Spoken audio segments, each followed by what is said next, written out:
resignation was kept out as dishonorable from the service. Thank you.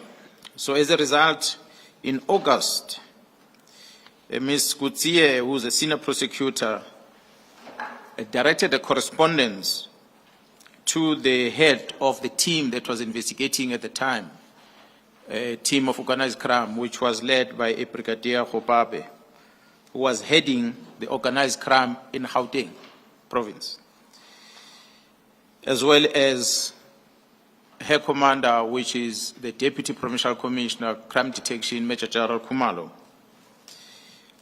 And that correspondence was also addressed to the Provincial Commissioner of Gauteng, Lieutenant General Mthombe. The same correspondence was addressed to the Deputy National Commissioner, Crime Detection, Lieutenant General Sibiya, and the National Commissioner was a recipient of the same correspondence. So in this correspondence, Ms. Kutsie, who is a senior public prosecutor, formally expressed the threats being faced by the investigating team, by those that are accused of the crime of murder of Mr. Swart, together with the associates that are involved. And the advocate requested an urgent protection for 2 investigators that are part of the investigation team. Before you proceed, you reference a letter there which you have annexed as MK8. Can we perhaps, as you go through that part of the testimony, turn to the actual annexure? MK8 chair starts at page 181 of file 2.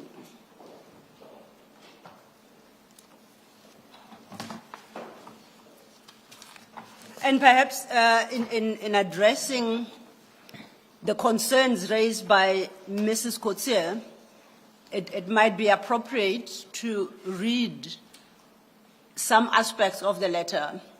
She has itemized the issues, and I would like to refer you specifically to some to buttress the evidence you just given.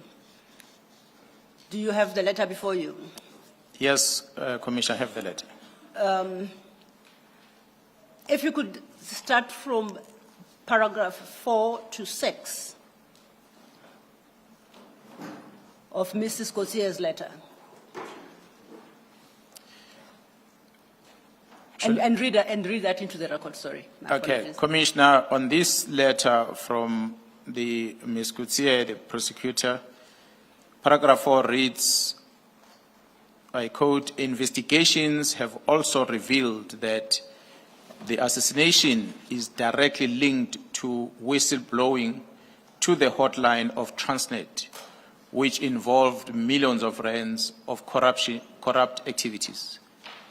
Paragraph 5, the investigation also revealed that the firearms used during commission of the assassination and found in their positions are linked to multiple assassinations and serious violent crime scenes.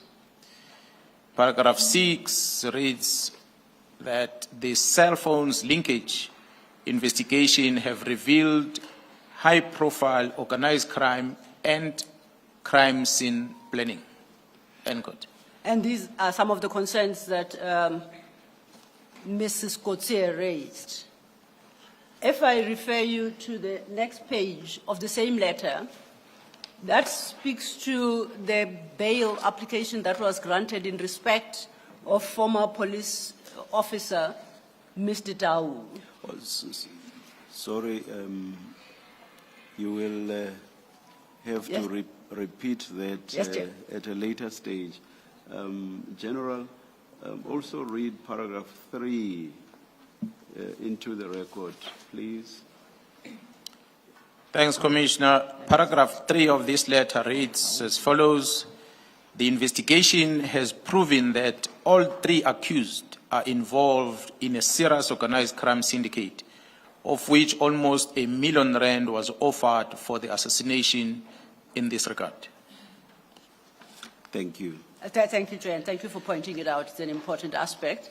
It's one that the next witnesses in particular will concentrate on, and we appreciate that it be brought to the fore. Getting back to the issue then, General, at page 183, item 10. Item 10 concerns the bail application that you referenced. Let me start here. It's correct that that was the bail application in which Mr. Officer Dau was successful. Is that correct? That is correct. It was the same bail application. Was it the same bail application in respect of the other two accused in that matter? Would you know? Because I was not part of it, I was reading from the letter. Okay. Yes. Now then, just paragraph 10 seems to reflect concerns regarding how the magistrate dealt with that application. So if I may request you to read that into the record. The entire paragraph 10 reads as follows. As a letter from Ms. Kutse, the Senior Prosecutor, Regional Court, Vereeniging. The magistrate, for some bizarre and unexplainable reason, decided to grant Tau bail of 10,000 rand and place him under house arrest. The reality of the situation is that there is nobody who can watch over him 24/7 to ensure that he does in fact comply with the conditions. It is actually unenforceable. The prosecution has already spoken to the DPP to appeal the decision of the magistrate, and we just await the typed court recordings of the bail application to be present to the DPP to file the appeal. And paragraph 11 and 13 then of the same letter on the same page specifically address the issues regarding Officer Tau. So if you could just proceed to read those two. Paragraph 11 reads, the investigation has revealed that Tau is one of the main organizers behind this organized crime syndicate. His release on bail has intensified the danger of the safety of the investigation team, especially Mbele and Sithole, who are the people who made statements in the case, and they were the well-known faces who attended every court session. Mbele has been identified as the investigating officer, as she has presented detailed sworn statement to oppose the first and the second bail application. During the first few court sessions, the investigation team was actually followed from the court building, and many threats have been made inside the courtroom by the family and friends, and threats have been received via informers and even from the high-ranking police officer in the Val area, in the Val Rand area.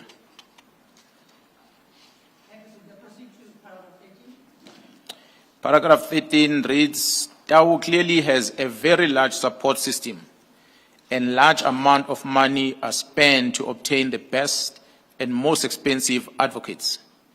The money is clearly coming from the syndicate, as all three accused are currently unemployed.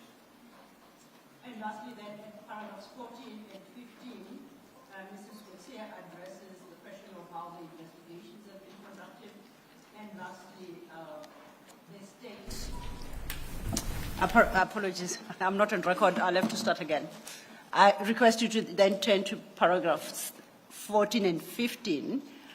And the first speaks to Mrs. Kutse's view on how the case is progressing and it's been conducted. And 15 speaks to the danger that is now confronted, that now confronts the detectives. 14, Commissioner, reads as follows. The case is brilliantly investigated, and the accused are 100% connected to all the charges against them. They obviously face long terms of imprisonment as well as defined life sentence for the assassination.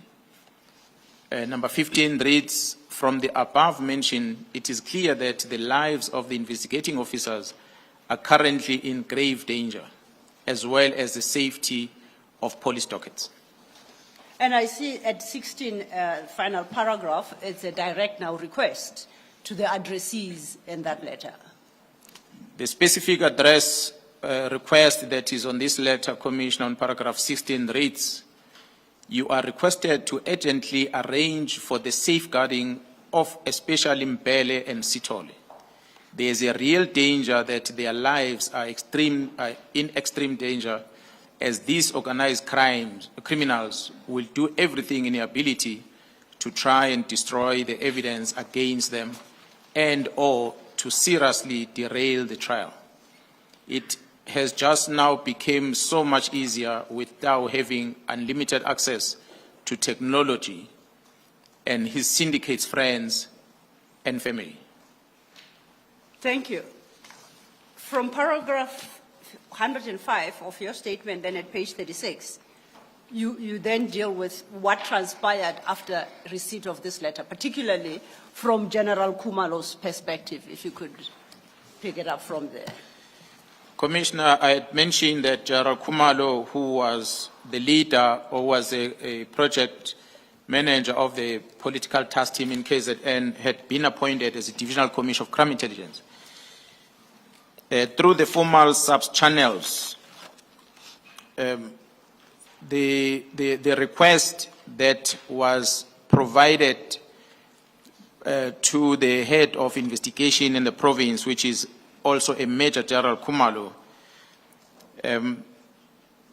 that Kumalo requested crime intelligence, which fell under a Major General Lekalakala in Gauteng, who is responsible for crime intelligence in Gauteng, was requested to conduct the threat assessment as a result of this letter.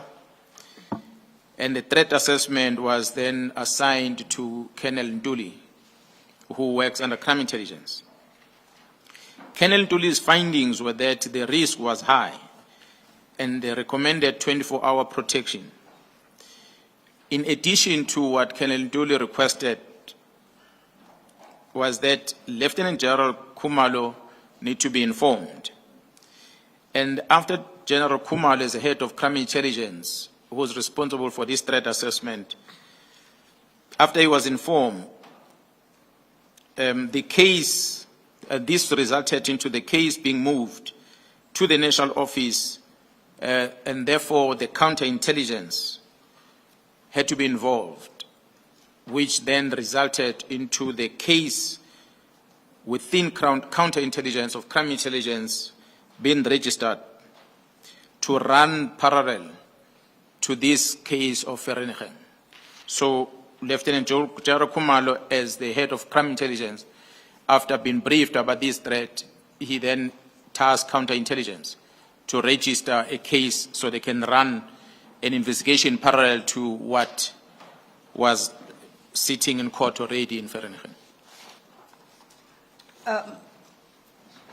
Then your paragraph 106, you basically summarize what you have read into the record from Ms. Cotsier's letter. And at paragraph 107, you summarize the impact of the claims by Ms. Cotsier in her letter. And if you could take the commission through that. Given the apparent association of the SAPS officials of all ranks with persons who are subject of investigation, the threat made against investigators and allegations that were leveled against the magistrate of bribery established links to members of the cartel that were under investigation, a growing concern of infiltration of police, and the reduction of the investigation team, which at the time there were 5 members, and they were reduced to 2. May I interrupt you, and I do apologize. A bit of a misstep. I skipped paragraph 106, which actually reflects information you subsequently obtained over and above what Mrs. Cotsier complained of. And you indicate that through the investigative efforts involving now counterintelligence, you came to learn of other information. So if I can ask that we take a step back to paragraph 106, my mistake, I apologize. Yes, Commissioner, in this paragraph, I was trying to indicate, which I in time came to learn, that through the investigation, that the challenges, various challenges were experienced by the investigation team, which will include the deliberate omission of crucial information which the detectives were expecting to come from forensic services. Forensic services is within the police, who are charged with the responsibility of assisting the investigators with analysis of those firearms that were found. So these investigators of this organized crime team, they started experiencing the omission of some critical information that the forensic service is supposed to be providing to them. And not only that, these investigators will start interacting, will be invited to some meetings by senior officials in the South African Police Service, who then started engaging on the case that these members were investigating. And amongst those engagement they started having with senior officers within the South African Police Service, I must indicate that those engagements were not necessarily largely in Gauteng province, as these members were working under Gauteng province, but they were invited by senior officers at the head office of detective services. At times there were monies, bribes that were offered to them, and not to oppose bail in some cases that involved Tau, especially in the main. And so the detectives, in the course of the investigation, they felt threatened as these engagements that were happening with the senior officers seems to indicate that there is a high level of connection between the accused or the suspect and senior officials within the police at the head office in the main within detective environment.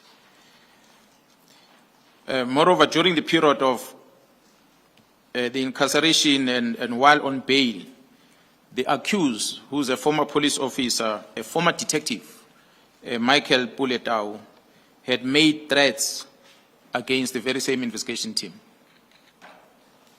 Before Yes, Chair. the general proceeds, Advocate Sibiya, as you are aware, the ordinary rules of evidence applicable in court proceedings do not apply to this commission. Indeed, Chair. In terms of the commission's regulations. But I would imagine that that notwithstanding, the probative value of the evidence may be negatively impacted. A lot of the evidence in this context is hearsay. Must we assume that down the line it will be corroborated? In fact, that answer is part answered by the next paragraph, which is what I jumped to. So if I can permit him to conclude, he will then speak of his source of the information, and then I can address the question of the availability of the source. Thank you. Thank you, Chair.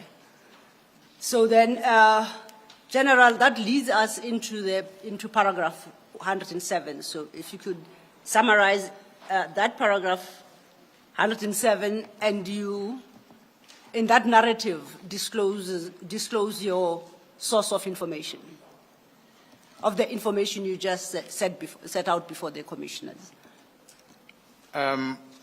Commissioner, as I said earlier, that Lieutenant General Kumalo was the Divisional Commissioner of Crime Intelligence. Major General Likalakala was the head of intelligence, or is the head of intelligence in Gauteng province. Colonel Ntuli worked under Likalakala. So Ntuli conducted threat assessment, and subsequent to that, Lieutenant General Kumalo at the division is informed.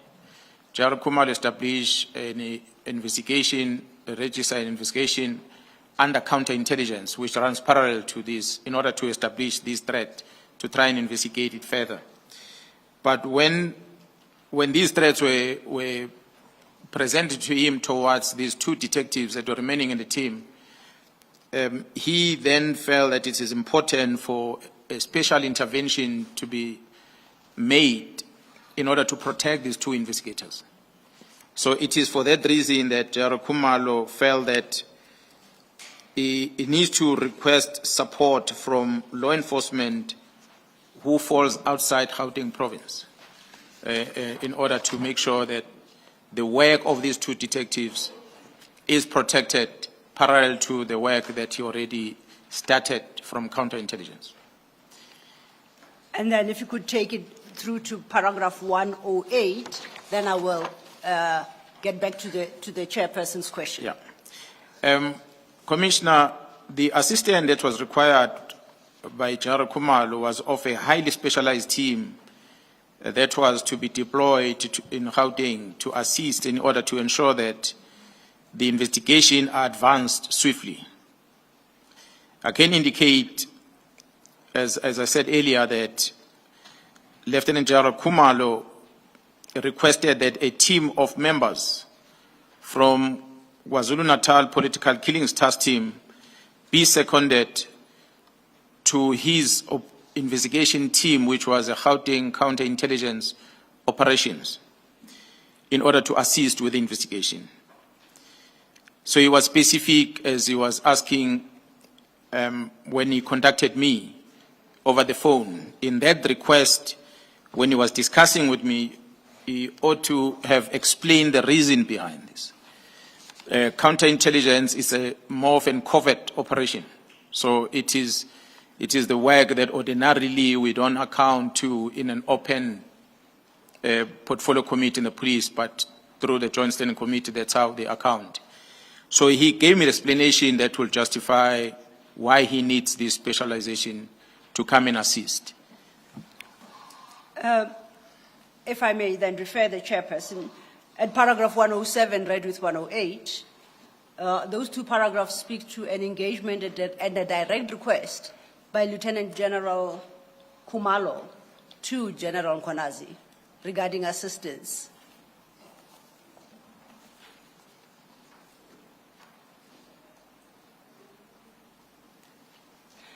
Thank you, Chair. And having pointed that out, if we could just skip to paragraph 156 and 157. And in the context of where the witness started describing the nature of his testimony and perhaps evidence that would be available to the Commission. 156, he makes the point that the bulk of the information that informs the work of the Commission relies on ongoing investigations, and as such cannot be disclosed publicly, as this would adversely affect these investigations. Having pointed that out, however, at 157, he gives assurance to the Commission that full disclosure of all relevant facts will be made at subsequent in-camera hearings. So to your question, there will be corroboration. It would just be a question of the extent to which that would be held in public or in camera. Because of the possibility of some of it being in camera, I'm not in a position to say as to which witness will be available for that session. Yes.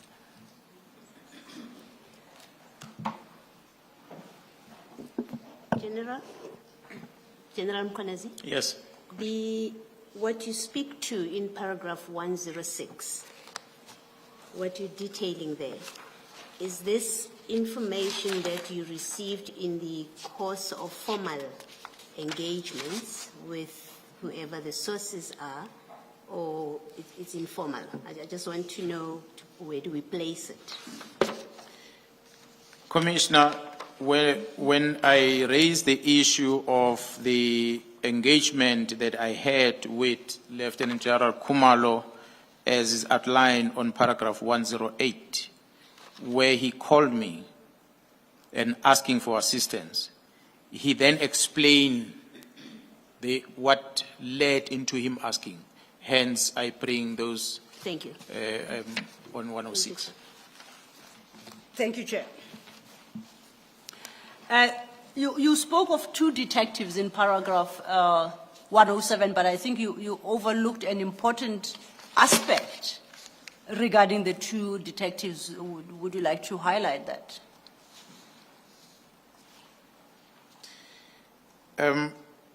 I must indicate that Commissioner, there were 5 altogether. And what made this threat to be high was because there was a reduction of the number of investigators into that case of Irrational from 5 to 2. Well, of course, we don't know the reasons as to what led into that. So part of the threat was that the team that was busy with this investigation felt that they can protect themselves because there's quite a lot of them, but suddenly they are reduced to 2. And that made them feel more vulnerable. And as a result, and in part, the death threats were made on them. And there was also this growing concern about infiltration of the police, which might have led into the reduction of these number of detectives that they deployed. Let's turn then to the request made to you by Lieutenant General Kumalo. Could you give a brief description of the nature of the request? Commissioner, Lieutenant General Kumalo, if you remember, if you recall, I mentioned earlier that he has been with the political killings task team from inception in 2018. So he understands the methodology of operations that we are running within the political task team and different disciplines and expertise that are sitting there. The Commissioner made the reference to paragraph 93 about the achievement of the team, which has been reflected on the successes that they've made over time. So he was well aware that if anyone that is going to be able to have the 2 detectives from Gauteng, they better come from that team because it's well equipped and he understands how they operate. So that's why he approached me and he asked me if I can release some of these investigators to come to Gauteng so they can assist. And how many did he request and for what purpose? He requested 10 of them, and they had specific purpose that they were going to, specific roles they were going to play. Amongst the 10 will include a commander that was going to be in charge of the team, the analyst that were going to assist the team, the investigators, including the digital forensic investigators, ballistic analysts, crime scene experts, as well as a designated firearm officer and cell phone data analysis. These are all the disciplines that he was specific on, considering that there were cell phones and there were firearms that were involved in this investigation, and he needed to have all these people that will assist with the investigation. And what was your response to the request by General Kumalo? I granted approval for him. I must indicate, in me granting approval for the team to go, as I said earlier, it was over the phone communication between me and him. And he was requesting because he had already registered a covert investigation. So when you do covert investigation in normal sense of things, you don't throw out written correspondences that can be traced. Because then it will be known that these are the people that are moving to this direction to do the work. So they moved and fell under that covert operation and they went to Gauteng. That was between me and him, of course. The general is reporting at the national level, I will assume, as he's going to appear before the commission, he will be able to explain the level of engagement that he was having with the National Commission in this regard. And at paragraph 112, you point out a significant point regarding their deployment. Yeah, that's correct. The 10 became the 10 members from the political killings task team. You're at 111. Or due to the sensitive nature of the identities, as I said, because they were involved in the covert operations, therefore, I cannot be able to indicate the identities of the 12 who are there, but we have them on record. Maybe during the in-camera discussion, we might, if need be, discuss that. So we're at a point now where you have approved the deployment of the 10 task team members to the Gauteng counterintelligence ops. Upon being released and accepted into GCI ops, what becomes of these 10 people? How do they operate? GCI ops being the project that is running in Gauteng, the 10 members from the political killing task team became part of the operation, the GCI operation. So they then operated under the banner of the GCI ops Gauteng. I take it that in that role, there would then be dockets in the normal course of police work and investigations. Is that correct? That is correct, Commissioners. You'll recall that Vereeniging incident had happened, and it was part of the organized crime Gauteng, where these threats originated from. A parallel investigation established by counterintelligence from the division side, and all these dockets that were registered in this project in Gauteng, they fell under Gauteng province, and KZN had no business on it. But because the 10 members that came to Gauteng are coming from KZN, they became part of that investigation, and those case dockets belong to Gauteng province. They're not under KwaZulu-Natal. So you say they were not under KwaZulu-Natal.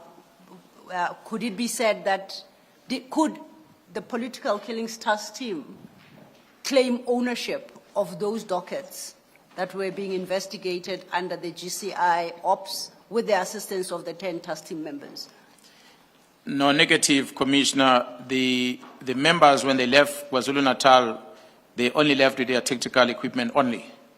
The investigation that was conducted in KwaZulu-Natal remained with the political killing task team in KwaZulu-Natal. So the 10 that moved to Gauteng, they moved similar to the group that had moved to Fort Hare in Eastern Cape. So they did not go with dockets. Those that went to Eastern Cape had gone there without dockets. They registered dockets in Eastern Cape. It became Eastern Cape dockets.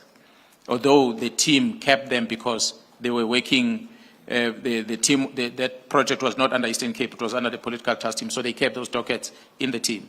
But the one in Gauteng, there were already dockets in Gauteng under the GCI operations. The team only arrived in Gauteng without any case docket, and they joined the investigation already that is running in Gauteng. So the dockets in Gauteng did not fall under the political killings task team. They remained the Gauteng dockets. You, at 114, you talked to the integration of the 10 task team members into the GCI ops operation. Can you talk to that?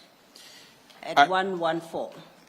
At 114, I can indicate, Commissioners, that, as I said earlier, the methodology that was used by the team in KZN, the team brought that to this Gauteng operation, which was incorporated in Gauteng, which then led into the arrest of one Mr. Katiso Molefe, who was arrested, became the fourth suspect on the Vereeniging murder case.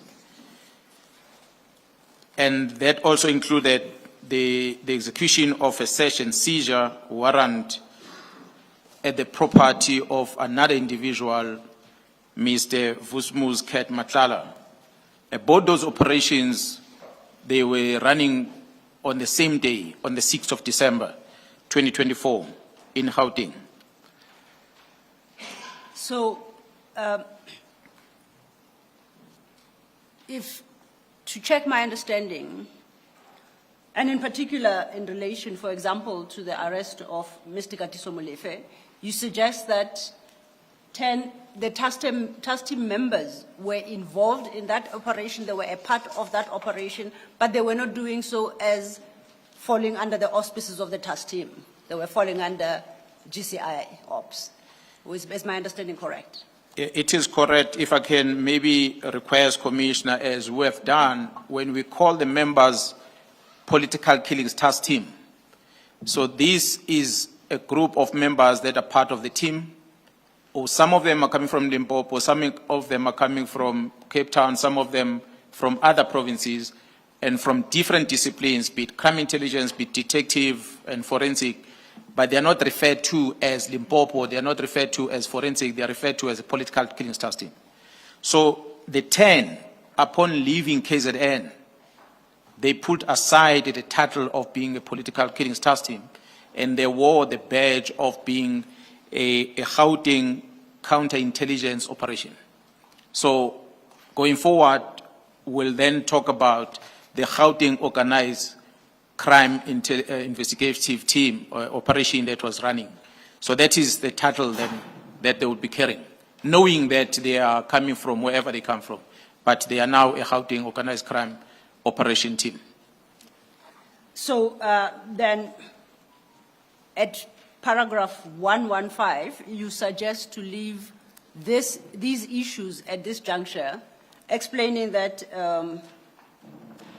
General Kumalo will in due course testify to these facts.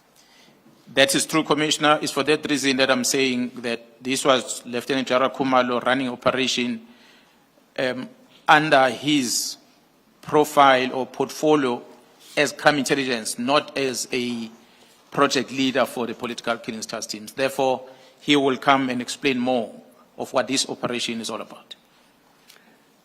You next specifically make reference to 2 arrests. The arrest of, the heading of your subject is arrest of Molefe and Madlanga. And you deal with a number of issues pertaining to these arrests.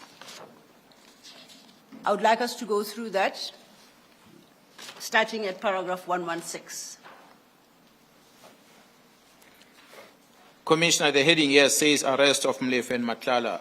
Of course, we are covering, we had said earlier on paragraph 114 that there was a search and seizure at Madlanga, but not the arrest. That was on the 6th. But as we work on this paragraph going down, we're going to reflect the arrest of Madlanga, which then occurred later. That's why the heading reads arrest of both Molefe and Madlanga. As I said, Commissioner, that General Kumalo, Lieutenant General Kumalo, as a project leader, as a person who had asked me to release members to go and assist, we therefore remain in contact, communication between me and him, partly mainly because I needed to get a regular feedback about these members that he had requested for, because I needed to establish the extent, the duration that these members are going to remain in this team. So we had to keep in contact and updating me on what was happening. And the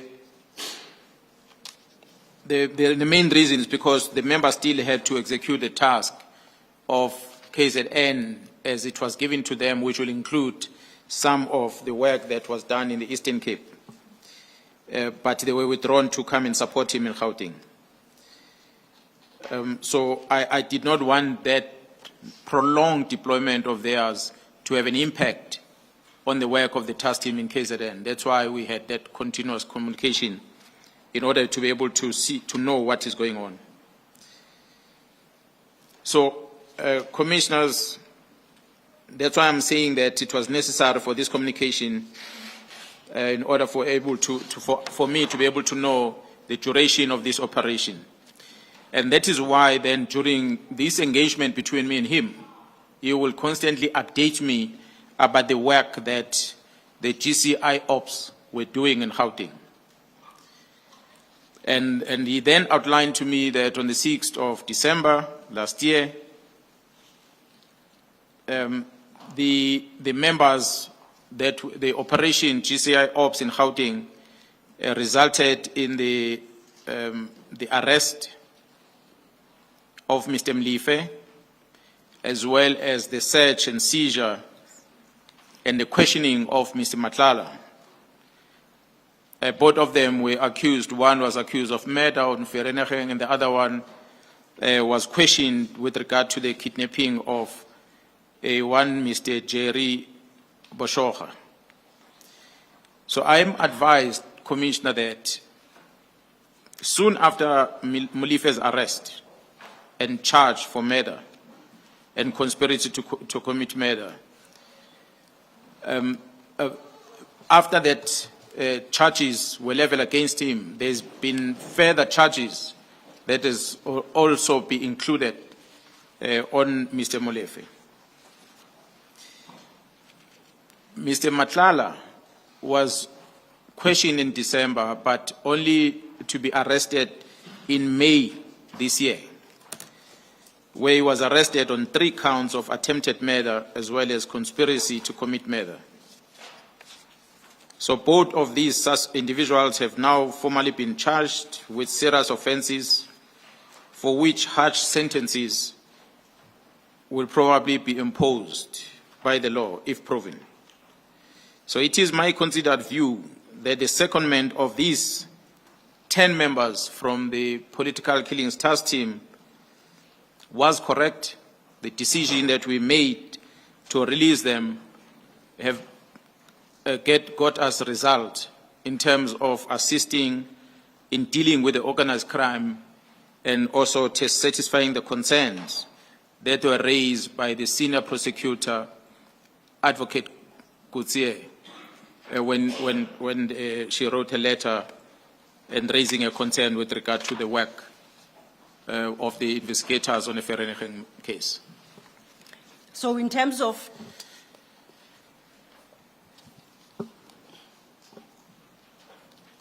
yes, sir. Just Yes, a moment, Commissioner. Advocate Silla.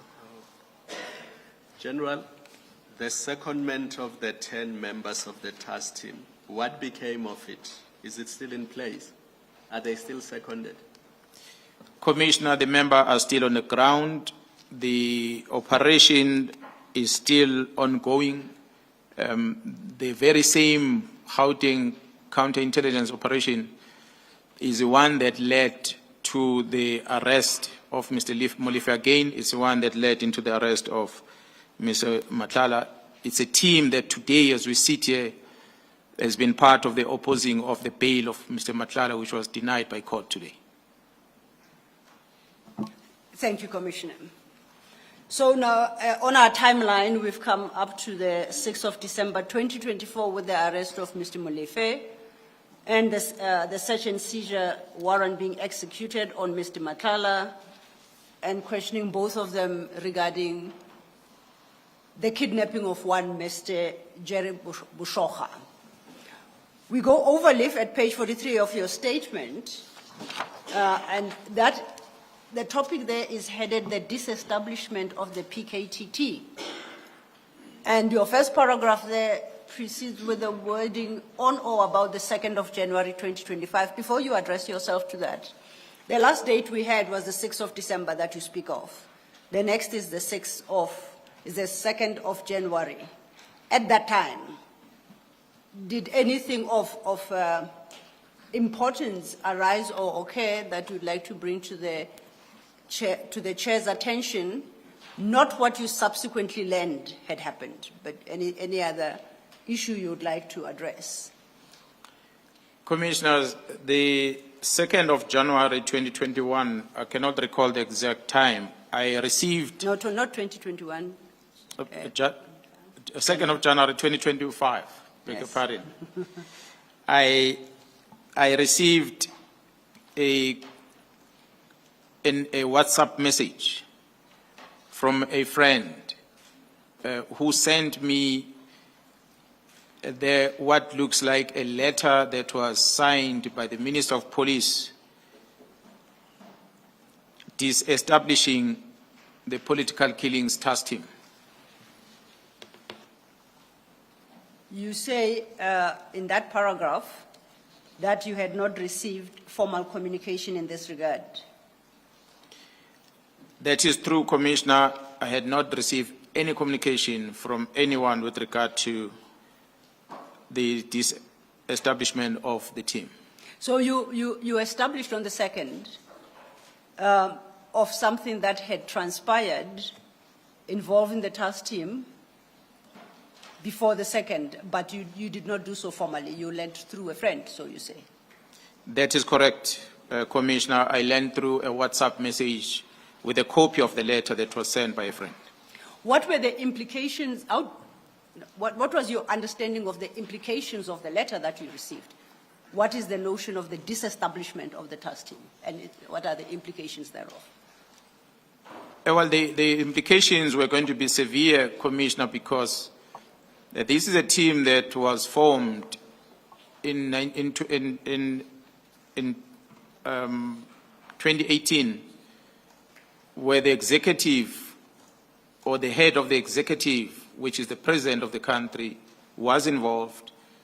A group of ministers, which we refer to as the Interministerial Committee, were overseeing the work of this team. Different steering committees that were charged with the responsibility to oversee the work of the team, as well as, more importantly, the budget, the financial cost that was given to the team.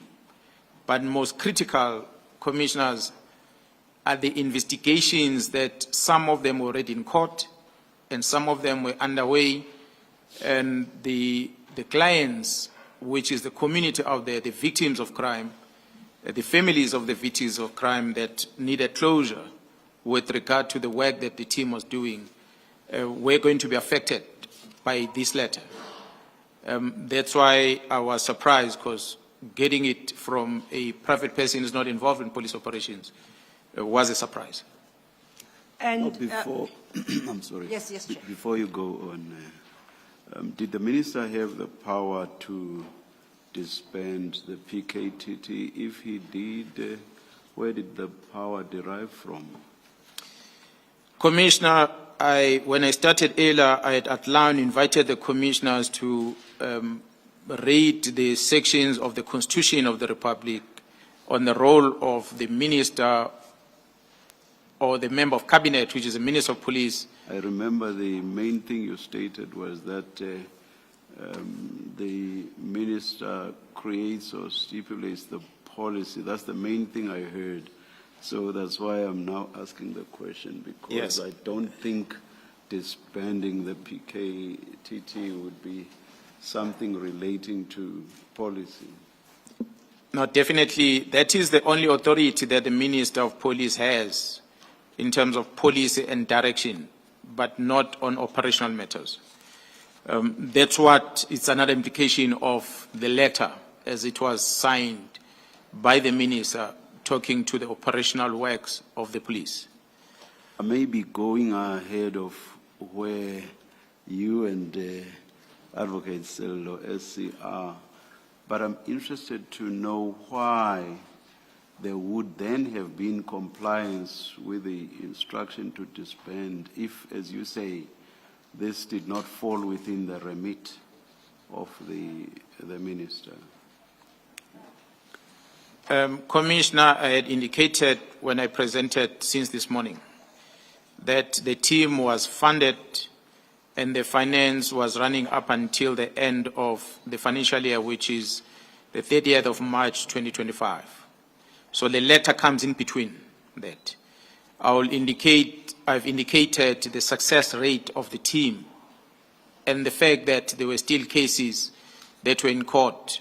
And a matter of fact, as the Interministerial Committee continuously receiving reports, I think the last report will have been given to them in September of 2023, prior to the national elections.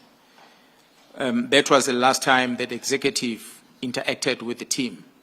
So the letter coming up on the 2nd of January, written in this fashion, it created a bit of a problem for me because I did not understand the background where it comes from. But I guess as we go through with the investigation, we will be able to express some of the challenges that we experience as a result of that letter. Thank you. Thank you, Chair. Perhaps, and then to just close up that point, you have attached the letter itself to your statement. You make reference to that at paragraph 128 at page 44. It is annexure MK9, and it starts at page 184 of file 2. So why don't we go to the letter and concluding perhaps your answer to the chair. Looking at the letter, if we go to the second page, I see it is signed by the Minister of Police, Mr. Mkhwanazi. It's dated the 31st of December 2024. Is that the letter that you say you received on the 2nd through a friend, on WhatsApp communication? That is correct. Okay. Looking at that letter, I see it covers 3 major issues. The first, and they're numbered. First relates to the filling of posts in the intelligence division. Is that an aspect that is relevant to your operations, both as a political killings task team or as the provincial commissioner? Would that fall within your remit? Item 1. The filling of vacancies of crime intelligence. Yes. It is a responsibility of the divisional commissioner, who is Lieutenant General Kumalo, together with the National Commission. However, the crime intelligence in each province ought to have the leader, yes, which provides services to the province. So therefore, in that, it will affect me as a provincial commissioner. Now, based on this letter, were you directly impacted by the instruction to suspend the filling of posts within the intelligence division in KZN specifically? Were you directly impacted? By you, I mean the province and you. Yes, commissioners, the impact of this is severe. We already have been trying to put some reforms within crime intelligence in order to respond to the growing crime levels that we're experiencing in the country. You'll recall, Commissioner, in 2021, July unrest, and subsequent to that, the Human Rights Commission that was that conducted hearing. The level of intelligence or the poor performance of intelligence was highlighted during the Human Rights Commission, and the recommendation was that we need to improve in this regard. So therefore, for us not to fill up vacancies that are critical within the space was going to have an impact in our efforts to fight crime and maintaining public order in the province of KwaZulu-Natal. The next item is under 2. It's headed ports of entry. My reading of that part of the letter is that the minister was calling for a report in regard to border management. Do you read it the same? That is correct. Okay. So, and the third then is headed political killings task team. And perhaps it's only appropriate that you read what the minister's directive as reflected therein into the record, and that would part answer, I believe, the question posed by the chair. The letter is on this paragraph, if I may quote, political killings task team. In 2019, a directive was made to the National Commissioner of Police following the Mkhwanazi Commission report, even though not flowing directly from such, that an interministerial task force be established. The key mandate was to stop, investigate, resolved, unresolved matters of politicians in the country, especially in KwaZulu-Natal. My observation in this regard, as indicated above, is that further existence of this team is no longer required, nor is it adding any value to policing in South Africa. I therefore direct that the political killings task team be disestablished immediately. Further, that a preliminary report in this regard be submitted to the Minister by the 20th of January 2025. The final and closing report must be submitted to the Ministry's Management Executive Committee meeting late January 2025, the date of which will be communicated as soon as possible. Yours sincerely, Minister of Police, Mr. E.S. Mkhwanazi, MP. Let me ask this direct question, General. Is this a policy or a policing issue, and why? Commissioner, as in my opinion, views and experience I have in the police of over 30 years, this is a letter that is operational, not policy. It talks to the operational work of the police, of the SAPS, mainly so because this is one team that has been successful out of the 11 teams that are running at national level. But it is the only team that receives this type of letter. So I felt that this is an operational thing, notwithstanding the fact that there are other background references in terms of the establishment of this team that were omitted, perhaps were not known to the minister, the reason of which I think he is in a better position to explain. Thank you, Chair. I know further on in your statement you deal with these issues, but I would like to invite you to give a preliminary response to the statement made by the minister in the letter. And I quote, "My observation in this regard, as indicated above, is that further existence of this team is no longer required, nor is it adding any value to policing in South Africa." Do you have any comment to that statement? Commissioner, I disagree with the assessment of the minister in this regard. I have displayed earlier today, also in the statement, previous pages, the work that the team have done, the success rate, the performance that influence the extra work to be given to the team, which will include the work in the Eastern Cape, as well as traditional leadership. So for a minister to reach this conclusion, worse because the minister has not received a formal briefing on the work that this team is doing. So to me, it was a wrong conclusion that the minister has reached, which is why it became a matter of concern. I think somewhere in your statement, but as part of that same theme, you say that the disbandment would have resulted in all dockets having to be sent to different corners within KwaZulu-Natal to be handled by individual investigators who would no longer have the benefit of this integrated approach to, one, investigating and also two, to prosecution, which, according to your statement, would have been disadvantageous to the process. That is correct, Commissioner. I can agree with you more. The minister's conclusion of saying that the team does not have any value in policing in South Africa was misplaced.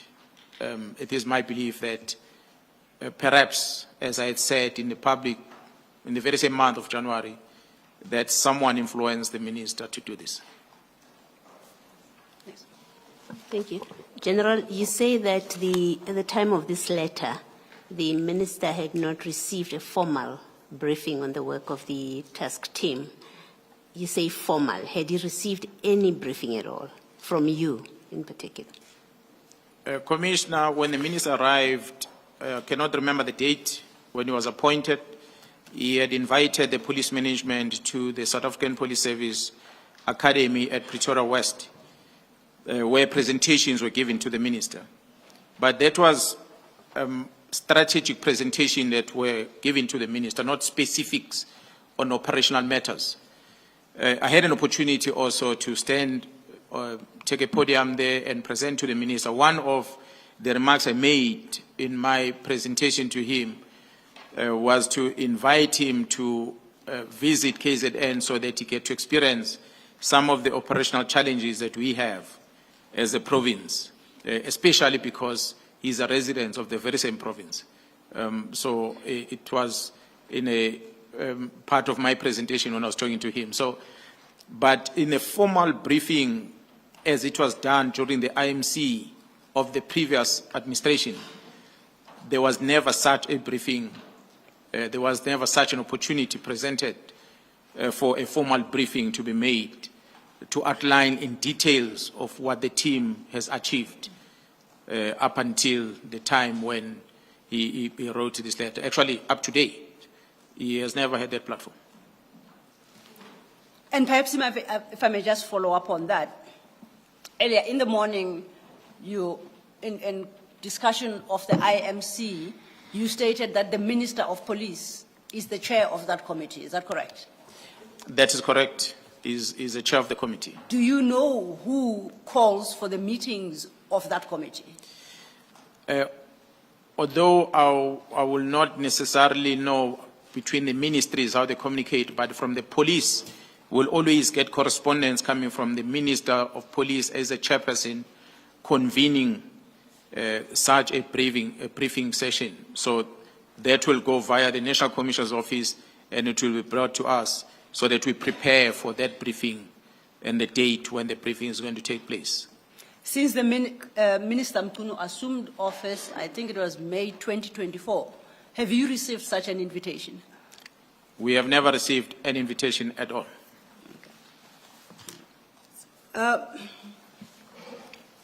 Getting back to your statement then from paragraph 126. From 126, you engage with the steps you took upon learning of the minister's decision on the 2nd of December, albeit through a friend. Can we talk about the immediate steps you took upon learning of the minister's decision? Where we started paragraph 126 of your statement. Yes. Ms. Selo, don't you mean paragraph 123? I do mean paragraph 123 indeed. Thank you, Commissioner. my page flipped. It's marked for another purpose. It is 123. I apologize, General, for the confusion. Thank you, Commissioner. Yes, Commissioner. Perhaps maybe I must pause to mention something that perhaps I did not include on my statement, that upon receipt of this WhatsApp message with a letter, the first point of contact was to engage the Chief of Staff at the Minister's office, Mr. Nkabinde. He's a well-known individual to me. I personally called him, understanding that there can never be any letter signed by the minister that does not pass his desk, or at least pass his hand.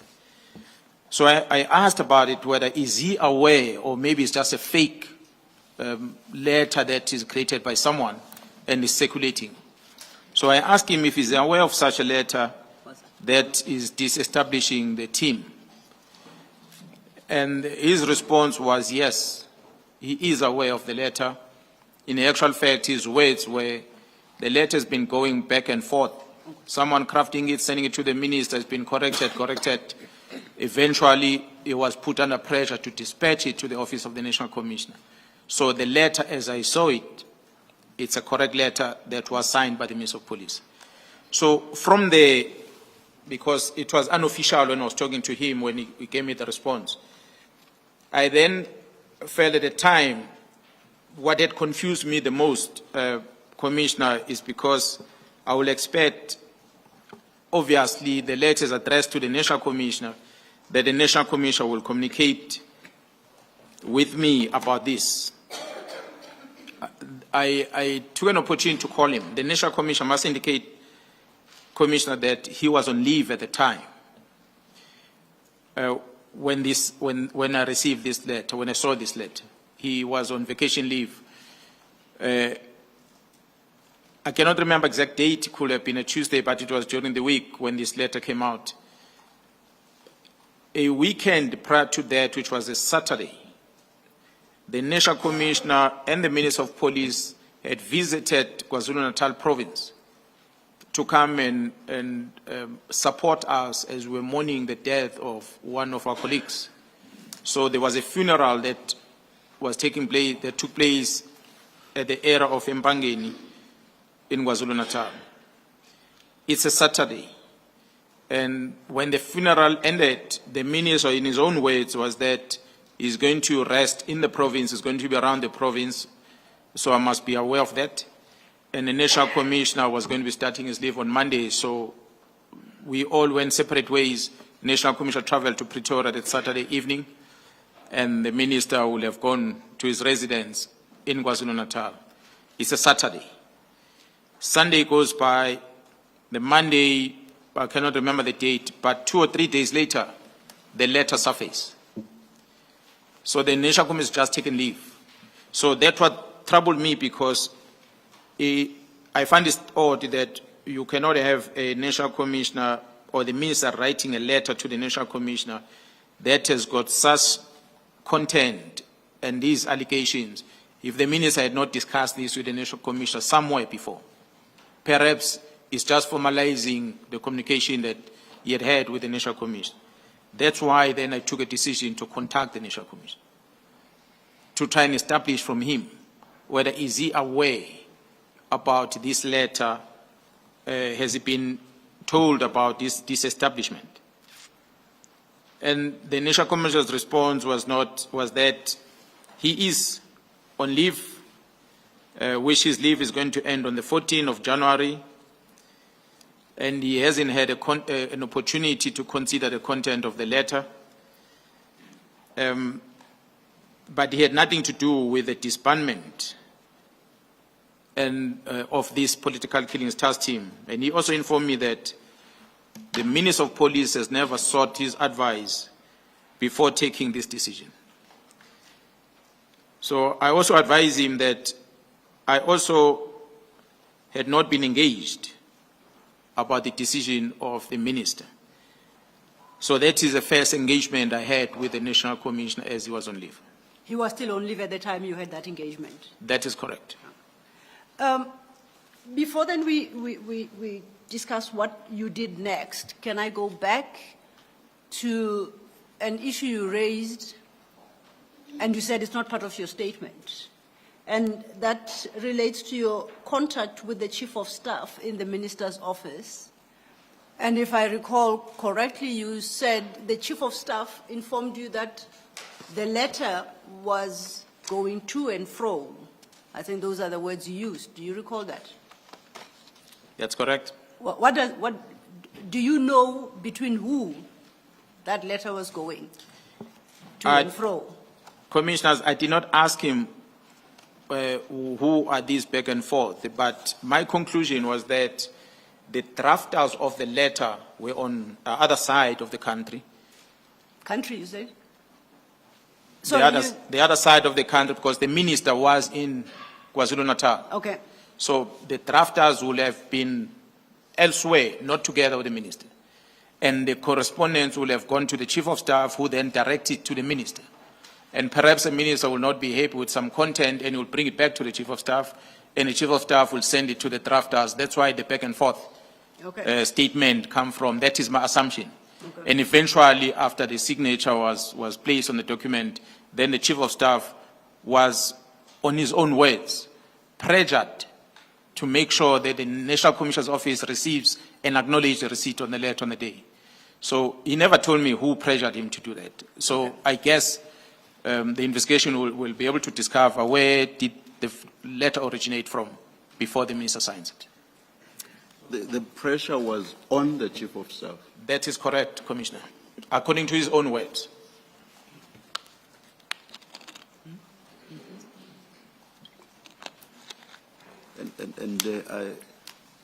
Over what period, if you know, was the minister in KZN? I know from the time of the funeral. When was the funeral? And do you know up to what point? I do not know the duration that the minister was in KZN for, but actually I don't even know when he arrived in KZN, but the funeral was on the Saturday, which was the last Saturday of December. The funeral was on that Saturday in KwaZulu-Natal, and on the 2nd is when this letter was signed. And when we separated on the day of the funeral, the minister told me that he's going to be in the province. So whether he had left the province maybe between the funeral day and the date of the letter, I do not know. Thank you, General. Thank you, Chair. So the National Commissioner was not able to shed any better light on the letter because he says he wasn't aware of it, he was not engaged before it was crafted and dispatched, and he didn't know anything about it. That's what you... What then did you do next?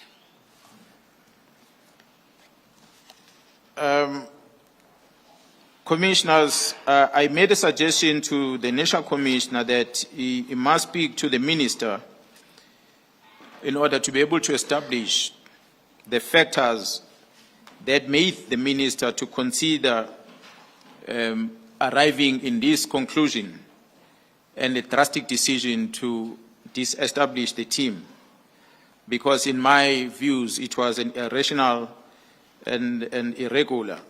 The decision was going to have a serious impact, as I said, in terms of the investigation of crime and those cases that were before the team.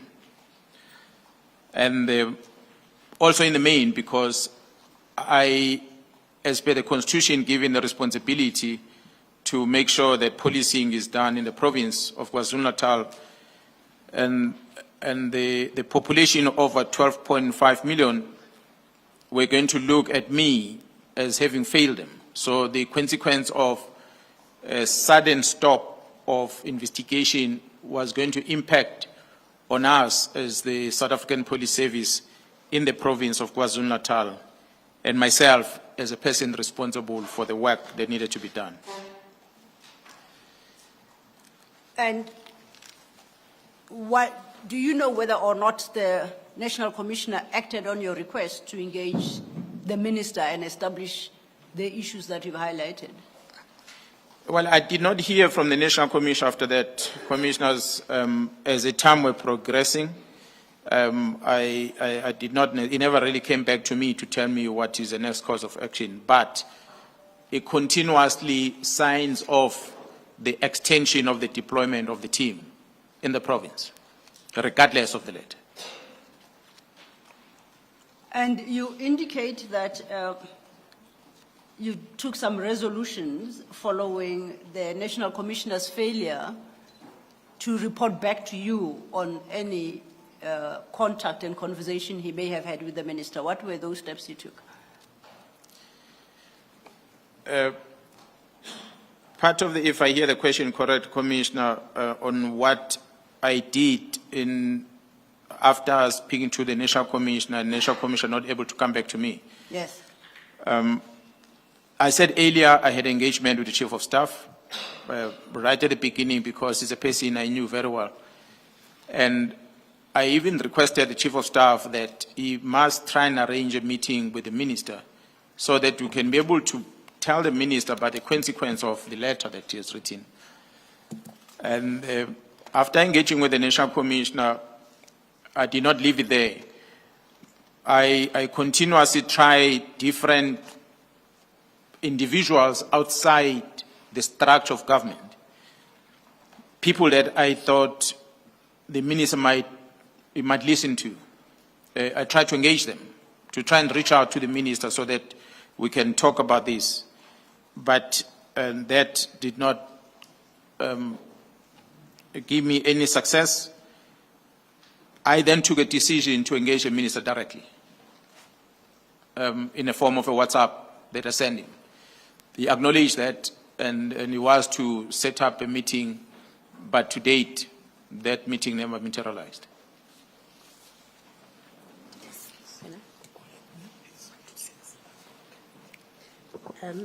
General, you seem to have skipped paragraph 126 as another step that you took. Do you want to speak to that? That is correct, Commissioner. In my effort to try and make sure that we get to engage with the Minister about this matter, part of my request to the National Commissioner was that if he's not able to get an audience with the Minister to talk about this, the least he must do is to approach the head of state, the President, because he accounts to the President, and the President knows about the establishment of this team and the work that the team is doing over these years. So he must be informed about what the minister has done, and I wanted the National Committee to establish whether is the president aware of the decision of the minister, is he supporting this decision of the minister? Because as a provincial commissioner, I can't go directly to the president, so I needed to engage my boss, which is the national commissioner, to reach out to his boss, the president, because, of course, the executive authority, the minister, taken a decision that seems to be contrary to what we are doing as the police. I also wanted to indicate, I reminded the National Commission that the work of this team was as a result of the Interministerial Committee. This is not a South African Police Service operation. This is an integrated operation which account to a group of ministers as doing oversight on behalf of the president. So it cannot be correct then that one minister takes a decision without being part of the collective, or even so, the decision that is taken is an operational decision, whereas the IMC at the beginning did not participate in the formation of the team. It was the National Commission that signs off the formation of the team. The IMC were only presented with a strategy that we're going to do, which they adopted, they agree with us, and they will have received or gave their opinions if there was no need for that to continue anymore. They will have convened us and told us that the country is okay now, the murder rates have gone down that are targeted to the politicians, or therefore you might want to reconsider this operational approach that you are doing and maybe revisit the strategy, but that didn't happen. So that was our concern. And did you receive a report back from the National Commissioner whether he's attempted to speak to the President? No, unfortunately I did not receive a report back. I do not know what was engagement. It is for that reason, Commissioner, that without receiving that, I personally reached out to the chairperson of the Portfolio Committee as an oversight body to the police work, because I realize it looks like every door I'm knocking, nothing is happening. National Commissioner, please speak to the minister, it's not happening. National Commissioner, check with the president, I'm not getting a feedback. And the next body that I must engage is an oversight body, which is Parliament. I then contacted the chairperson of the Portfolio Committee, Honorable Cameron, myself. I requested him to invite me to the Portfolio Committee. Ordinarily, I was not supposed to be part of the Portfolio Committee. But through my request, he invited me to be part of the Portfolio Committee. It is that Portfolio Committee where I was able to then express my feelings about this decision in the presence of both the National Commissioner and the Minister. But even that effort failed. Nothing happened as a result. So those are all the efforts that I did. Thank you, Ms. Silla. Thank you, Commissioner. And just to remind you, General, there's a portion in your statement where you elaborate further on these steps, and we will get back to it. And in particular, the engagement you had with the Portfolio Committee, because that's the first place where you were engaged by potential decision makers on the matter. All other previous efforts had been unsuccessful. But before we get there, getting back to our page 44, and I'm at paragraph 127, I'm going to invite you to read your paragraph 127 into the record. And then I point out before you do so that, and I don't know if you'll agree with me, that's conjecture on your part. It's not a fact what is in 127. So if you're going to read it, I need you to explain what informs or what leads you to form that conclusion. Commissioner, on this paragraph, I wrote that at this stage, it had become clear to me at least that the minister issued a directive based on advice that other than the, based on the records, official records of the SAPS. It was an advice from someone that would have told the minister. So I strongly suspected that that advice the minister received was the one to disband the task team. And it is my feeling, Commissioner, that after having received these continuous briefing from the Gauteng counterintelligence operation about the work that they are doing in Gauteng and the sensitivity of the cases they are investigating and the extent of corruption that they are experiencing with these investigations, that for sure someone believed, because there were threats against the 2 detectives of Gauteng and the 10 members of the political killings task team had came to Gauteng to assist. Hence, they became part of the project.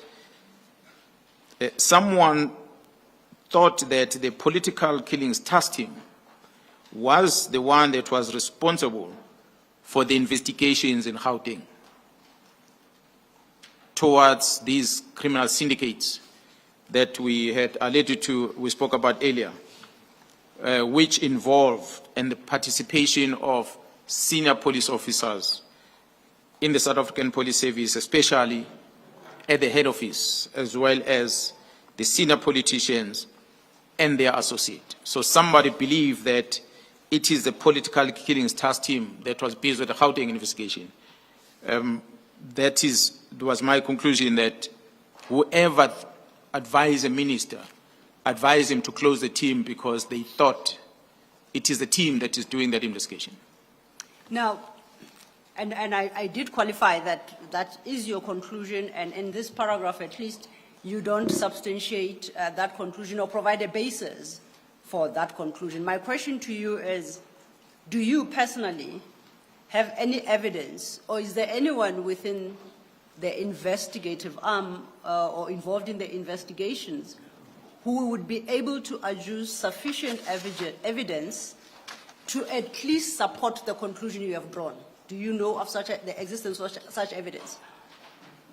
Commissioners, I am aware of the evidence that was extracted as the team in Gauteng were investigating, which made me reach the conclusion that indeed this is what made someone to influence the minister to close it, because the evidence that we're going to present later by someone who's going to come before this commission who were part of this Gauteng investigation, they uncovered that communication within the syndicates was making a reference to the team, not being understanding that what is happening in Gauteng is for Gauteng, is not for KZN.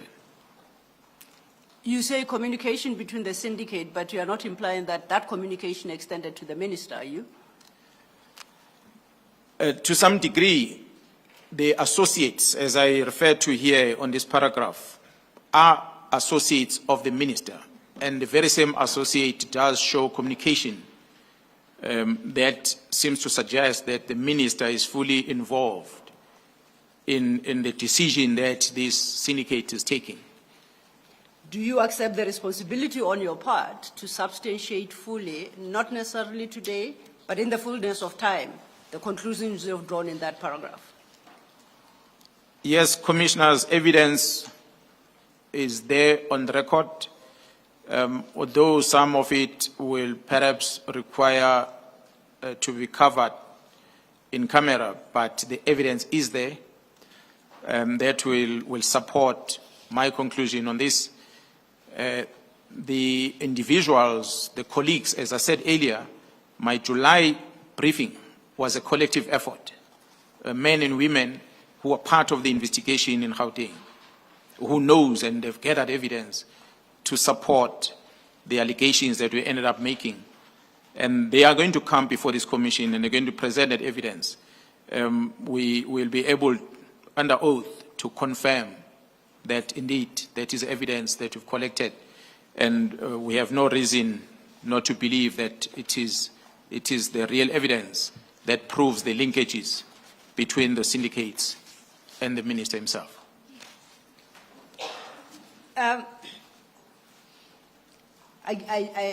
suspect the commissioners will flag that particular paragraph and the allegations you make there, and we'll see where the commission goes and whether or not eventually the evidence is adduced. Continuing with your statement, however, from paragraph 129 to paragraph 137, you basically deal with the experience of the task team, the efforts of the task team, the reports continuously made by the task team in challenging the conclusion arrived at by the minister in his letter of the 31st. You see that? Would you like to briefly touch on the issues that you raise in those paragraphs? Commissioner, referring to paragraph 129. I'm referring to from paragraph 129, where you engage now with the letter, and you stated in the letter, I quote, the minister claims that his observation is that the existence of this team is no longer required. I do not know what facts support the minister's conclusion. I deny the correctness of the minister's conclusion and aver that they are wholly baseless. That's what you stated 129. In succeeding paragraphs, you then engage with the basis for why you disagree with the minister's conclusion. And that's what I would like you to summarize for the benefit of the commission. And that should take you to 137, paragraph 137. Okay, thank you, Commissioner. As I indicated earlier, that this political killings task team is one of many task teams that are running in the country. So for the minister to isolate the political killing task team alone raises question. And for the conclusion that the minister says that the team does not add any value, the value of the police is to prevent crime, to investigate crime, and bring the perpetrators thereof to justice. And this team has demonstrated that. So I did not understand the value the minister was referring to. Whether it was privy to the success, the achievement of the team or not, it's defined as a team that does not add value in the work of the police in the country. And as I said, Commissioners, that this team, through their success rate, they were even given a task that went beyond the scope of the work on their inception, and they were tasked to go and work in the Eastern Cape, and they were given the responsibility to investigate cases of traditional leaderships and the likes. So it cannot be then correct for the minister to say a team that is recognized, and it's the only one that has been recognized like this in the country, for such a team to simply make an allegation that it does not add value, it's wrong. In all front, that's why I disagree with what the minister said.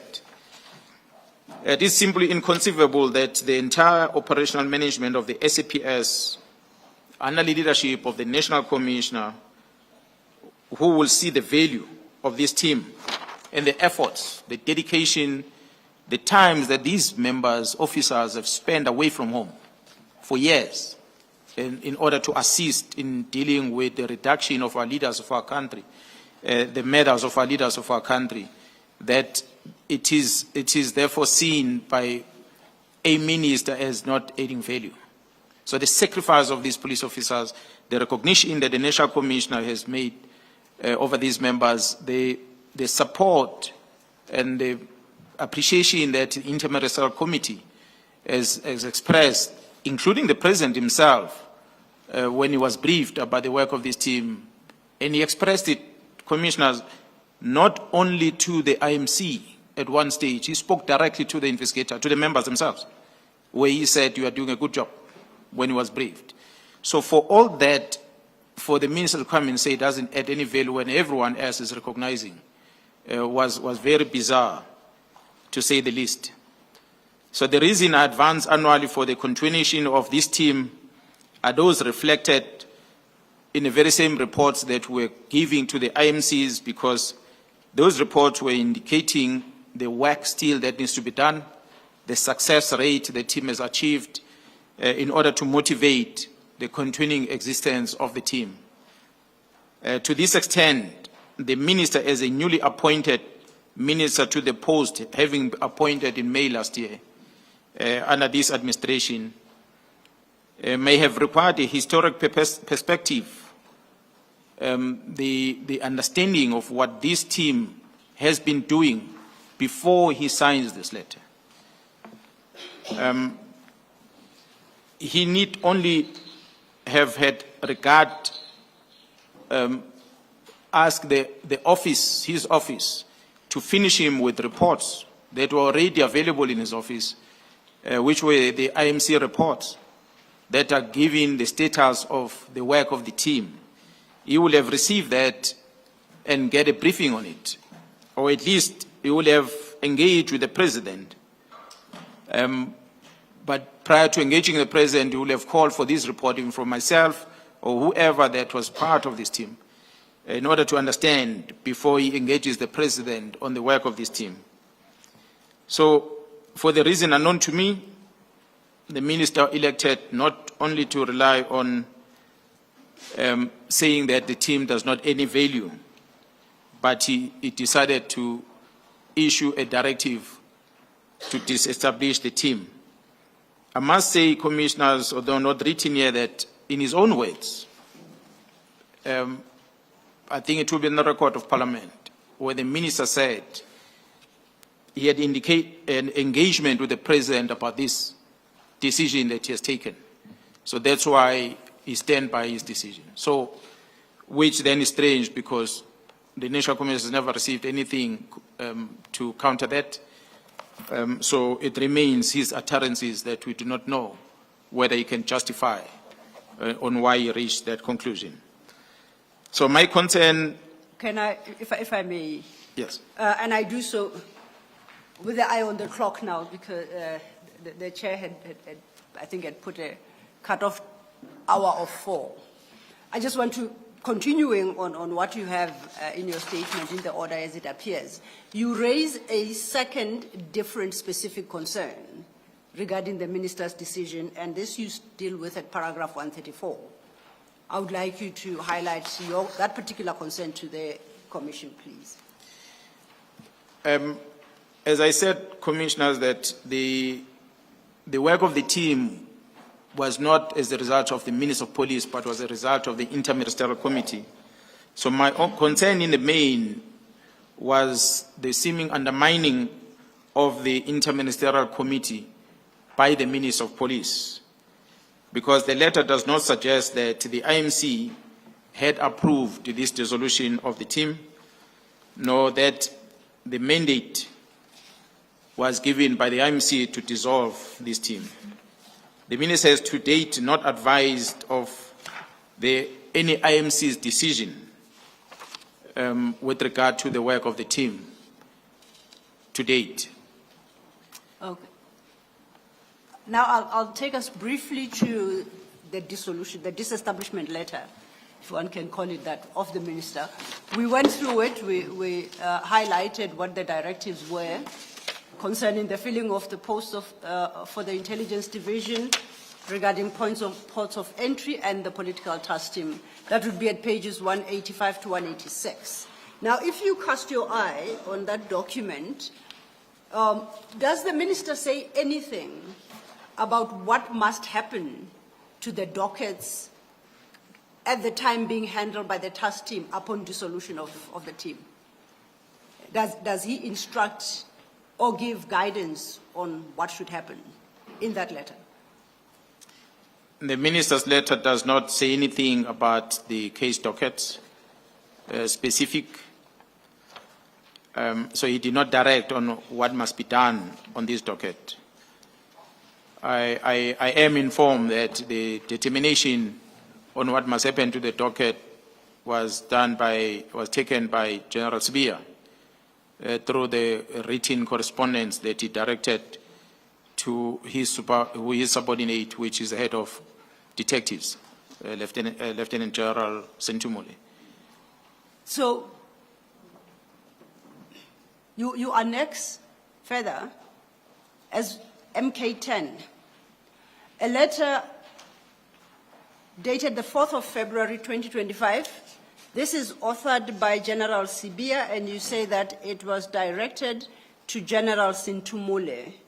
Could you just briefly tell us who's General Cintum, whether she and how, fit in and how? Lieutenant General Cintum is a divisional commissioner responsible for crime detection in the country.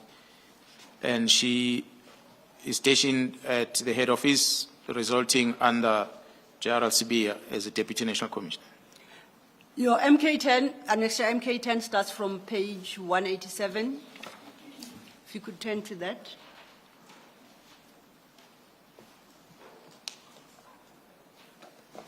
And you say it is this document that contained the determination as regards the fate of the dockets, the Testim dockets. Is That is correct. And what is the fate as determined by General Sibiya in this letter? In the main, the Sibiya is instructing the divisional commissioner to ensure that the cases under investigation, the instruction by the Minister of Police, the directive of the day of the 31st of December, which was issued by the Minister of Police, that this directive be implemented immediately. And that's why on his letter he makes a reference that in compliance with this directive, he, as General Sibiya, is directing that the Divisional Commissioner Crime Detection must engage with the Divisional Commissioner Crime Intelligence. Yes. And I understand that, in summary, the directive there is all the dockets should be directed to a specific place at national office outside the KZN area. Is my understanding correct? That is correct. Now, do you know if you, I'll put it differently, if you, and that's assuming you had the authority, if you were, as a provincial commissioner, were to decide to disband a task team operating in KwaZulu-Natal with dockets on matters relating to on dockets relating to issues and crimes arising in KZN, what would automatically happen to those dockets? If a task team in KwaZulu-Natal is disbanded, and I will assume for purposes of this question that it correctly disbanded, what automatically happens to those dockets that the task team handled? A case dockets, commissioners, belong to a police station. The cases open at police station get registered is going to have a case number of a particular police station. The docket might be investigated by a specialized unit, a task team, or whatever that is established. But on conclusion thereof, it goes back to the police station where it was registered. So if there was a decision to stop the work of this task team on dockets that are already finalized, will need to be returned back to the stations, and dockets that are still under investigation will also need to be returned back to the very same stations. So that those dockets have been allocated to different investigators at the station so that the work or investigation work can continue. So what would be the basis to treat these particular 121 dockets differently, and that instead of going back to their respective police stations, that they are directed to come to national office? Would you know the basis for that? I just did not know what could be the reason, although later I discovered what could be the motive. Perhaps we'll discuss that later. We'll discuss that later, particularly what could be, but let's try and stick to fact for the moment. Commissioner Baloyi? Thank you. Mr. Law, before you step off the letter, and let me direct this so that you can formulate it your way to the general. In this letter, and maybe it's because I'm not familiar with police speak, where in this letter do you say that there's an instruction to deliver the dockets to head office? I think I can assist that by referring to the next annexure. Okay. Which is annexure, it's the same annexure, it's a series of letters. It starts at page 190. And the annexure, the letter at page 190 is dated the 22nd of 2025. And that also is issued by General Sibiya. At item 2 of that letter, at item 1, General Sibiya cross-references the letter under discussion together with another one of a previous date, 17th of January. At item 2, he states that in compliance with the Minister's Directive of the 31st of December 2024 and subsequent directives on the matter, you advise that this process should be finalized by Thursday, 24th April 2025. And it says this includes the transfer of all dockets, closed, currently under investigation, and in court to the Division Detective and Forensic Services. This says, once again, directed to the Divisional Commissioner, Crime Intelligence, and Detective and Forensic Services, same as the previous letter. Thank you. Thank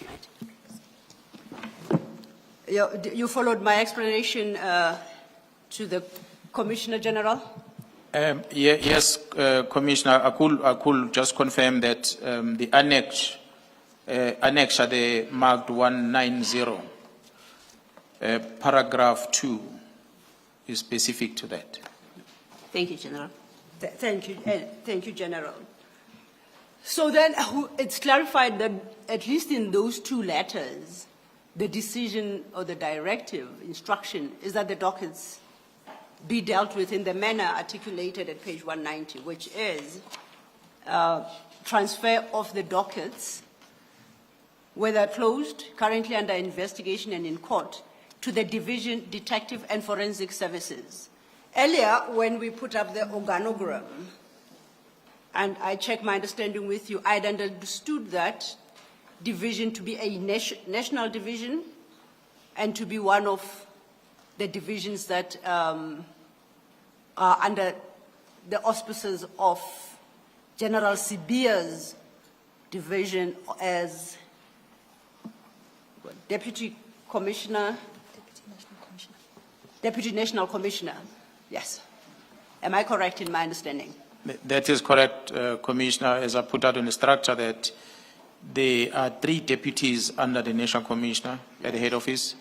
Each of the deputies is overseeing specific functions. So in this regard, this division, detective service, detective and forensic service, it's a division that is headed by Lieutenant General Cintum, and it results under the responsibility of the Deputy National Commissioner Crime Detection, which is Lieutenant General Sibiya. So technically, my apologies. I say, so effectively, they leave the control of the task team and or the provincial commissioner, and they now will resort under General Sibiya through the Division Detective and Forensic Services, which is a national function. Yeah, that is correct, Commissioner. They will have these dockets moved from one province and go over another province to a third province, from KZN past Free State and landed in Gauteng. Did you, upon learning, now let me put it differently, when did you learn of the intention to transfer those dockets and under what circumstances? We, as a standard practice that I'll do from time to time in the province, commissioners will be to conduct an oversight on different functions that are performed in the province. And it so happened from time to time that we do what we refer to in the province as a case flow management session. And this is where we receive presentation, I receive presentation together with my deputies on different investigations that are running in the province in order to see performance of the investigation team, assess challenges that the team has, so you can support in areas where we need to support. During the session that was held in May, I came to learn that these 121 case dockets had been moved to Pretoria. And that briefing was given to me by a member that was in charge of this political killings task team at the time in KZN, Colonel Matlo, who advised me that when they moved this docket, it was as instruction of General Kumalo, who was a project manager of the political killings task team.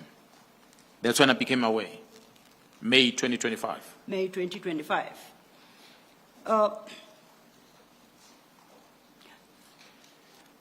What did you do, if anything, upon learning? It would have been easier, Commissioner, for me to pick up a phone and call General Kumalo because I'm in constant communication with him. But since, in my eyes, this was violating the law, I felt it's important to start putting things formally. So I wrote to General Kumalo, inquiring about these directives that he has issued. I was asking him about the status of these dockets because the team had presented to me that through his instruction, the dockets were taken to the head office. And the letter you reference is at MK11, you refer to it, paragraph 138 of your affidavit, of your statement rather, my apologies. That is correct. And that annexure, MK11, appears at from pages 192, Commissioners. If you could turn to the letter, General. Is that the letter? That is correct. That is the letter that I wrote to General Kumalo, inquiring about these dockets. Now, it is clear from a reading of that letter that you made the inquiry to General Kumalo in the terms that you expressed yourself, but neither your statement nor your annexures say anything about whether or not you received a response from General Kumalo on these issues, did you? Yeah, well, General Kumalo did indicate to me that he had received instruction which led him to hand over these dockets to the head office. And that instruction came from the Deputy National Commissioner Crime Detection, General Sibiya, whom, according to the correspondence that was sent to Kumalo, it was not written to me, it was written to Kumalo, instructing Kumalo to bring the dockets, that the General Sibiya was acting under instruction of the minister on a letter of 31st that was disbanding the team. Now, do you know whether or not the demand of the transfer of the dockets to Pretoria was with the knowledge, concurrence, and support of the National Commissioner? Do you know that as a fact at all? Before that, how did Lieutenant General Kumalo convey what you've just said to you? Was it orally? He spoke to me on the phone about what has happened. Oh, thank you. If I may just point out, for clarity, Chair, at 139, the witness states what General Kumalo informed him, and then he says, I was verbally informed that General Sibiya acted in a I missed that. Thank you. So I take it in the course of that conversation. I missed that. Thank you. Thank you, Chair. So now we turn to National Commissioner. are you aware of whether or not he knew about this demand for the transfer of the 121 dockets? And anything that you know, please indicate how you became aware thereof. Commissioners, I report to the National Commissioner as appointed by him. Therefore, I must account to him. On a telephone conversation that I had with him, which I did not reflect on the statement, was exactly that I'm told that the dockets have been taken to Pretoria. Whether did they authorize such? And he said, no, we never authorized such transfer or movement of case dockets. And the National Commissioner, in supporting what he said to me, he had given me an affidavit. I've seen an affidavit that he wrote under oath where he indicated that he never authorized Sibiya to take these dockets. And that was in June. I beg your pardon, in July. The affidavit was dated in July. And I also know that during the recent court process where Lieutenant General Sibiya had submitted an urgent application in court about his placement at home or leave of absence that he was challenging, and subsequent to that intention to suspend, that on the submission that was made by the National Commissioner to the court papers, he says the same thing that he had said to me, that he never authorized the dockets to be moved from KwaZulu-Natal to Pretoria. So, if I understand you correctly, you learned from the affidavit deposed by the National Commissioner in that matter, and the National Commissioner subsequently confirmed to you directly, personally, that he never authorized the transfer of those dockets. The National Commissioner personally, he told me that he never authorized it, and then affidavits that followed confirmed the same thing. And do you know whether or not the dockets were duly transferred? You said on the 20th, by the 20th of May, when you learned, they had been transferred, right? That is correct, Commissioners. Do you know what became the fate of those dockets after they left the control of the political killing stars team? Well, the political killing stars team members were complaining to me that they are receiving unindicted complaints from the members of, the family members of the victims of crime that they were in constant contact with as they were investigating these cases in order to seek update on the work that the team is doing. And the team could not give them update on the work that has been done, and the families are not receiving any update on the work that is done. So that made me conclude that nobody is making contact with the families, there's no investigation that has been done, and really the whereabouts exactly of these dockets was also in question. So it was my conclusion that from the time they were taken until the time when they were transferred back, nothing was done in those documents in terms of the investigation of crime. Chair. It is 4 o'clock, but just two questions my co-commissioner has a question. Okay. And then mine were just to wrap up this topic. After him, you will see when it's convenient for us. Thank you, Chair. Commissioner, maybe you'll deal with it in your own way because you're still continuing with your questions. I just want clarity on whether the directive was implemented. That is the directive to disband the task team. Because it seems to me that where we are going now, we're dealing with the dockets and the removal of the dockets from the task team to Pretoria. But what became of the task team itself following the directive?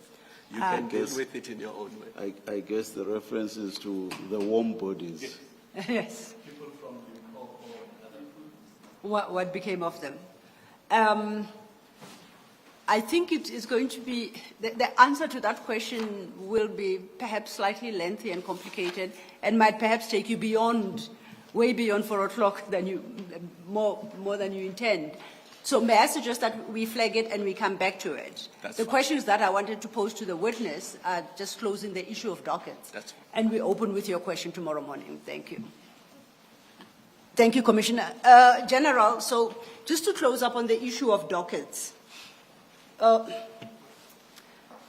At paragraph 142, you give just a very brief summary. That seems to imply that you have a good sense of the issues that were being investigated and reflected in those dockets. Am I correct in my suggestion? That's correct. Okay. Now, if I am correct, my question to you then is, to your knowledge, did any of the 121 dockets contain any detail regarding investigations or generally the work of the Gauteng counterintelligence in the Gauteng counterintelligence operations?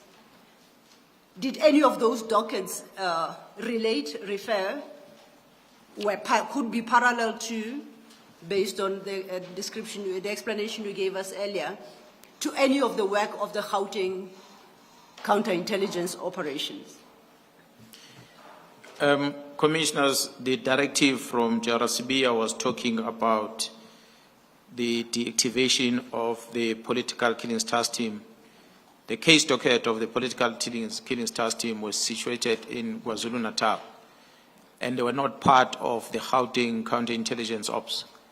So the GCI ops dockets were kept separately from those that were brought from KZN. Okay. So I don't think there was any mixture whatsoever. Now, in last question then, and perhaps very briefly, your paragraph 141 and 142, you speak of an analysis conducted on those dockets upon their return, and you draw certain conclusions as to what happened to those dockets in the intervening period.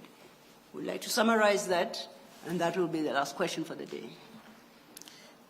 Commissioners, although this matter came to the public through the media briefing the National Commission had, again, thanking the media for bring this matter to the attention of the entire citizens, that when the media made an inquiry to the National Commission had already directed a week prior to that for the dockets to be taken back to KZN. And we had since convened with the acting divisional commissioner of detective service at the time, and we agreed together with Kumalo of how we're going to deal with these dockets that are sitting in Pretoria before they come to KZN, be mindful of a possibility that the commission might want to have a look at those dockets. So our agreement was that we are going to have these dockets audit conducted, page by page in each docket, to confirm that which was handed over at the head office, whether it is still intact as it's coming back. As the directive of the National Commission, it was explicit that the copies of those dockets must be made and kept at the head office.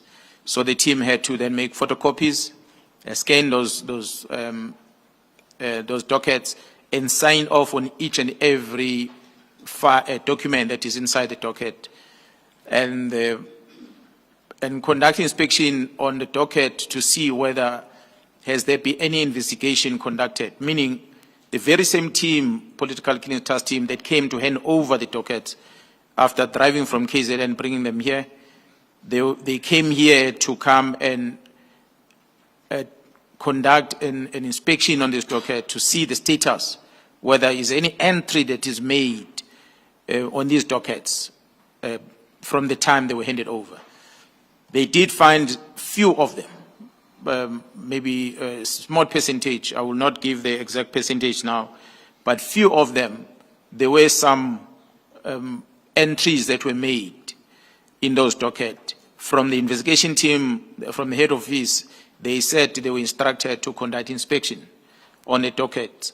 As they were conducting those inspections, they had made some entries that they had confirmed, some of them, that the investigation is complete. They're supposed to be arrested, but because they're not empowered to do that, they are not investigating officers, they didn't do anything about it. They just confirmed that on paper, and they left it there on the docket. I think only one of the dockets of the Eastern Cape where a contact was made with the victims in that case, but that was just about only thing that was ever done. Contact made with the victim, to tell them that we are having this case, we are investigating this case, together with the officials in Eastern Cape who were part of the initial investigation. They were also contacted by this head office team, and the entry was made on that case docket. So this is just only one out of all of them, that at least there was a contact with the victims. The rest, there was no contact with the victims, and some of them were inspected, some of them was not even inspected. And that was the status of this team. That's why I'm saying, commissioners, that when the media asked the National Commissioner about the status of the docket, and when the National Commissioner said he has given instruction for the dockets to go to KZN, it was old story to us, because we already received the instruction a week before. So we were already doing the heading over at the time when the media brought this thing to the eyes of the public. So it came out as if it's something that was done on the day, but it's something that we were already doing the counting of the dockets. And it was a Thursday, if I'm not mistaken, when the media asked the question, and the team was already in Pretoria doing the calculation of those dockets. And on Friday, they drove down to KZN with the docket. That's why we're even reflecting there that some of them, they were on an advanced stage where suspect needed to be arrested. And I can safely say that suspect has been arrested as a result of the state of readiness of those dockets. When they arrived back in KZN within a week, there were people charged. So in short, General, except for the few entries in some of the dockets, the contents of the dockets were intact or were what they should have been. I did not get the commission properly, the last part. Oh, sorry. I was saying in that audit or verification exercise, during which it was established that there were some entries in a few of the dockets, the contents of the dockets were intact or were what they were supposed to be. That is correct, Commissioner. All the dockets were as they were handed over originally to the head office. They came back as they were. Just one other aspect. In paragraph 137 of your statement, you say that the last sentence, the meeting was led by Colonel Mkhwanazi, who advised that the dockets had been delivered to General Kumalo. And in paragraph 142, again the last sentence, you say in the period that they were under the control of General Sibiya, these arrests were not effected for reasons not known to me. The under control that they is referring to, I understand, is it not referring to dockets? By way, for example, at the time of their removal from the task team. Yes, removal from the task team. I understand that to be a reference to the dockets. Am I correct? That is correct, Yes. Commissioner. Yes. Now my question is, the dockets, according to 137, were delivered to General Kumalo, and in 142, they are under the control of General Sibiya. This could mean one of, or two of, it could refer to two possibilities. One, they could still have remained with General Kumalo, but be under the control of General Sibiya, or they could have been moved physically to be under the control of General Sibiya. Can you please explain that or shed light on that? Commissioner, in order to give clarity,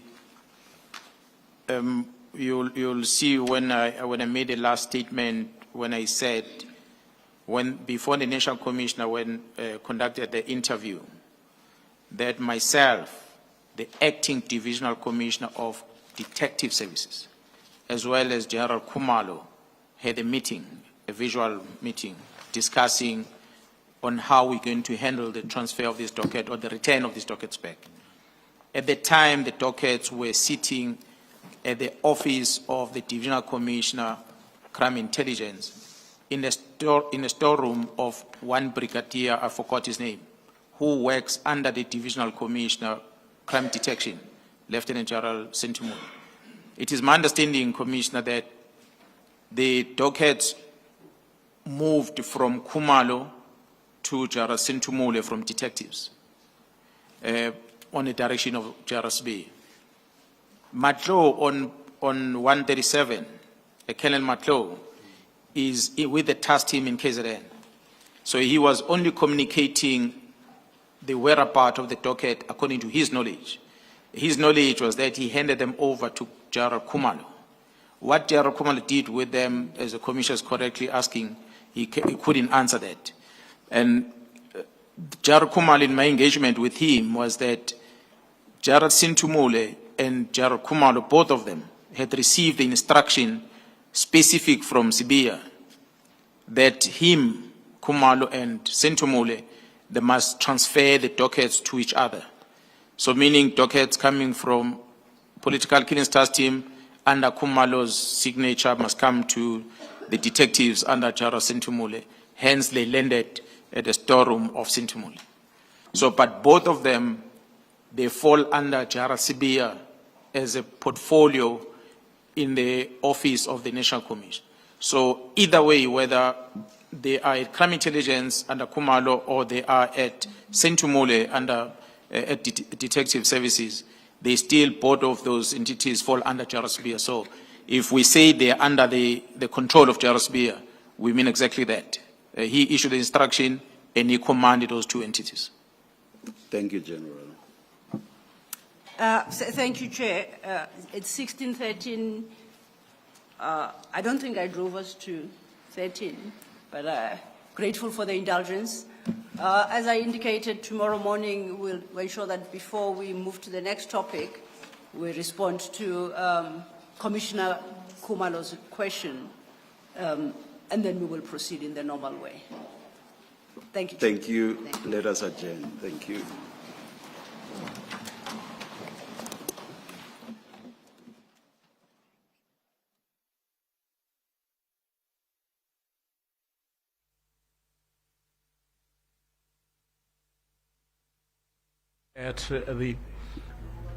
Well, that's how we come to the end of day one of today's proceedings. The star witness, Lieutenant General Mkhwanazi, finishing his testimony, but only for the day. Quite a number of things he has raised, which I am going to discuss with my guest here in studio, security analyst Eldred de Klerk. Did build a case, I think, especially this last part.